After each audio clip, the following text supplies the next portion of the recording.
Why so many smart kids grow up feeling empty, unfulfilled, and trapped in their own minds.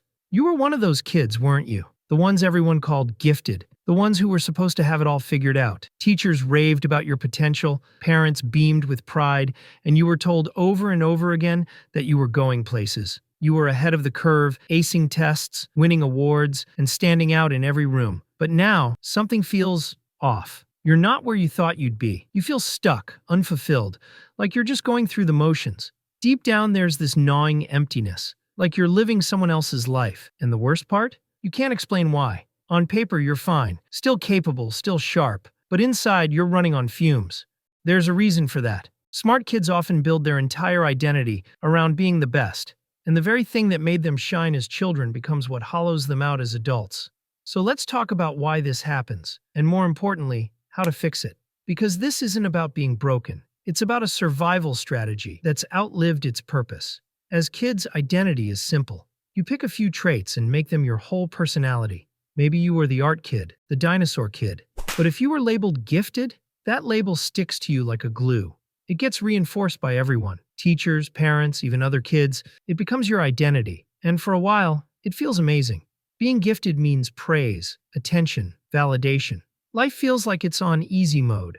You don't have to try as hard as others. You just get it. But there's a hidden cost. People aren't praising your effort. They're praising your results. You're rewarded for being fast, being right, being exceptional without trying. Eventually, you internalize a dangerous belief. If I'm gifted, everything should come naturally. And that belief quietly sabotages your future. Because the second something doesn't come easily, when you hit a wall, it doesn't feel like a normal struggle. It feels like a betrayal of who you are. So you start pulling back. You avoid risks. You don't apply for things unless you're overqualified. You don't chase dreams that might not work out. You fear anything that could reveal you're not gifted after all. And slowly your world shrinks. You only do what you know you'll be good at. You stick to safe zones that preserve the image. And while others grow through failure and exploration, you're stuck protecting a label that now feels like a cage. That's the trap. Fulfillment comes from chasing things that matter to you. Creating, building, connecting. But if you're too afraid to leave your comfort zone, you miss the very things that make life feel alive. So you settle.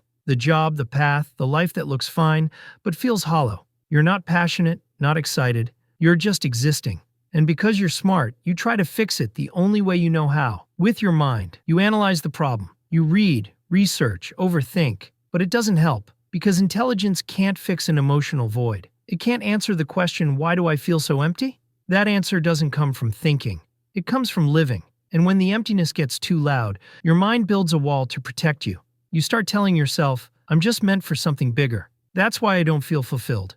It's not arrogance, it's defense. Because believing you're meant for more hurts less than admitting you feel lost. This is what we call defensive superiority, and it's isolating. You feel misunderstood, like no one else gets you. And that belief stops you from chasing things that might actually bring you joy. Because nothing feels big enough for someone as gifted as you.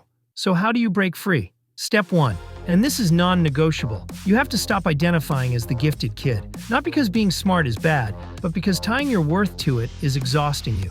When your value depends on being exceptional, you'll avoid anything that might make you look average. You'll protect the illusion, even if it costs you your joy. So the answer is to build a new identity. Not around being gifted, but around being alive. You stop asking, what will make me look impressive? And start asking, what will make me feel something? You chase what lights you up, even if you're bad at it. You show up, not to be the best, but to be present. It's messy, it's scary, it feels like losing a part of yourself. But really, you're finally becoming yourself. The old story said your worth came from being exceptional. The new one says your worth comes from showing up, from being here, from being human. And being human means you're allowed to fail, allowed to be messy, allowed to not have all the answers. So if you feel numb, empty, or like you've lost your spark, if you've built your identity around being gifted and now don't know how to be anything else, this is your place to start. Let go of the old story. Stop trying to be perfect. Start trying to be real. You don't need to be the most gifted person in the room to live a meaningful life. You just need to be someone willing to show up, even when it's hard, even when you're not the best. If this resonated, drop a comment. Let someone else know they're not alone. Sometimes just naming the struggle is the first step to moving past it.